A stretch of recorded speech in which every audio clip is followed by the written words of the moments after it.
Anybody help! Somebody help! What are you doing all the way out here? Hey everyone, Steve and my wife Kim. Hey everyone. And we're doing another episode of Shuddering, although this is a Tubi takeover. Right? Yep. Takeover. Original from Tubi, horror movie called The Last Exit, which you've been begging me to see.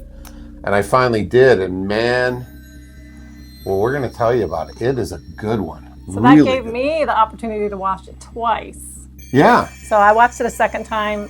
So good. So it's called The Last Exit, and it's actually a British, a copy of a British movie called The Little Bone Lodge. So it's exactly the same, obviously different cast, but it follows two criminal brothers who, during a violent storm, seek refuge in a desolate farmhouse. Yeah, because they wrecked their car. So, right. Yeah, that first scene you saw was them banging on their door to try and get in, and one's bloodied and one's passed out. Yeah. So they take that family hostage, and they quickly discover that there's some secrets, and it kind of takes their intentions of power a totally different way. Yeah, it's a bit of a twist, but the mom. First of all the acting was fantastic. Oh, but the mom is like, you could tell she's the head of the household, very confident. She's also a nurse, helps stitch the guy up. Sweet as can be. Yeah. Pa is confined to a wheelchair, paralyzed. And then they have the daughter. So that's the folks that live at the house. And then, of course, the two criminals come in. Now, the two criminals, part of it, they're running from a guy. They've got the money off of a heist or whatever, and so this guy's looking for him. So there's a very desperate timeline that has to happen. The tension's there to get this money to this guy, obviously some other criminal, big boss criminal. Otherwise, they'll probably end up getting, what do you call it, whacked? Yeah, they'll be whacked. That guy is on his way. Yeah.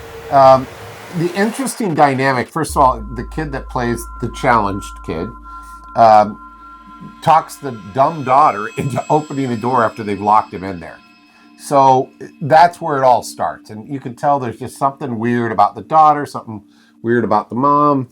It's just crazy. But thrills and chills. So I would say the initial hostage situation really created a tense moment. It had me on the end of my seat, similar to Oddity, where you're like, do I open the door? Do I not open the door? Are they going to open it?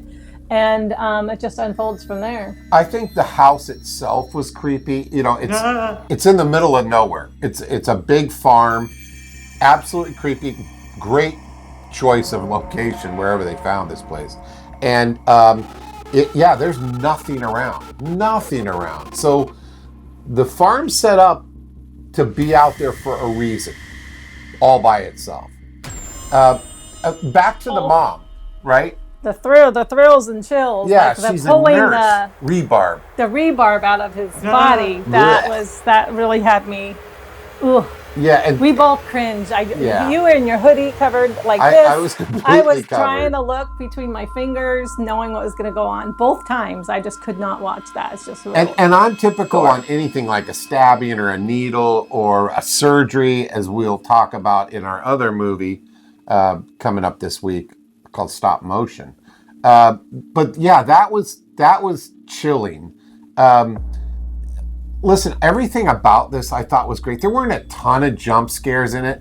I did feel really bad for the actor that played paralyzed Paul. Father, yeah. Yeah, he has to play paralyzed. He's obviously drugged up, and I guess that's part of this story.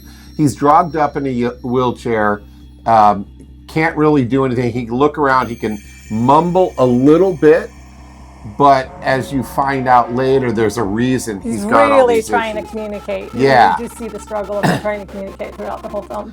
I think the thing starts turning when you see like there's hidden rooms or there's they show locks on a lot of things, locks on shutters, locks on doors. And so you start thinking, what's up with this? I thought it was fantastic. It was pretty good. What did your Fright meter say? What did you rank this as for Fright meter? Probably between a 3 and a 4. So that would be just above creepy. Yeah, definitely. Yeah, I agree. It was such a good story, and I think that they got good actors. There was not a dumb actor in it. Well, no, there really wasn't a dumb actor. No. I ranked it the same. It was not a like horror movie, but it was a horrifying event that happened. And I think they did a great job, great twists and turns with it. There was some really cool stuff. Psychological tension. So, like the dynamic shift when Secret started to become unreal, to the power switched. Yep. Was like, it's like suspenseful. You have no idea what's going to happen next, because I think the intention at the beginning, or what you thought was going to happen, was like not on track at all. Oh no! And so we're talking best and worst. I think the guy that played the special criminal, did an off the charts shot. He reminded me of the guy in Yellowstone. You know who I'm talking about? Yeah. He reminded me of that guy, and I thought he did a great job. Every actor in here was totally believable. The criminals, the crime boss, the dad, the daughter, the mom was stellar, absolutely stellar. I thought it was really good. It was hard to try and think of, like, when we do this best and worst moments. I think the daughter, she did a good job acting. I didn't think that she should have opened the door right off the bat. Like, it was in minutes. Now, don't open the door. We'll be right back. And she opens it. I thought that was dumb.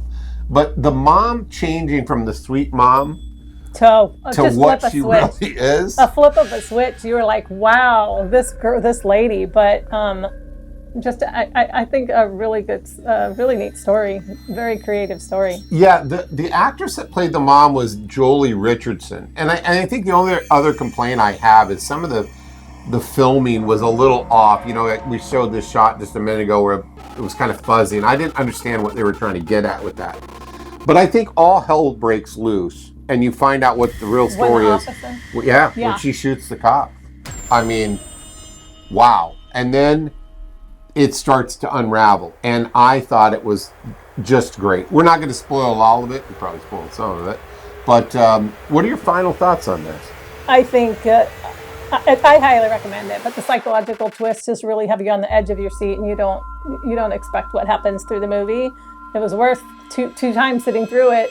Yeah. And I've recommended it to everybody when they're looking for something to watch. You've got to watch this movie. Yeah, I agree. Highly recommend this. I think the ending scene is just phenomenal. And I mean, from the panning away from where they're at and what happens at the very end and the little things that you might notice about that person at the end, I think it's just, it could set it up for a sequel. I don't think they should do a sequel because it would ruin it. I don't know how the story would go. Yeah. Like what could happen? No. So we're giving this one a highly, highly recommend. Go out and see it. It's on Tubi. Tubi original. Tubi's doing some good stuff. Low Lives, we got to talk about that too, eventually. But yeah, that's it. So thanks so much for joining us and watching this with us, our review of The Last Exit, or what did you call it before? Little Bone Lodge. Yeah, Little Bone Lodge. Like and subscribe. Watch whichever version you'd like. Yeah, this one, it was on Tubi, but we watch Shudder all the time. Thanks so much for watching. We'll see you soon. Bye, yeah.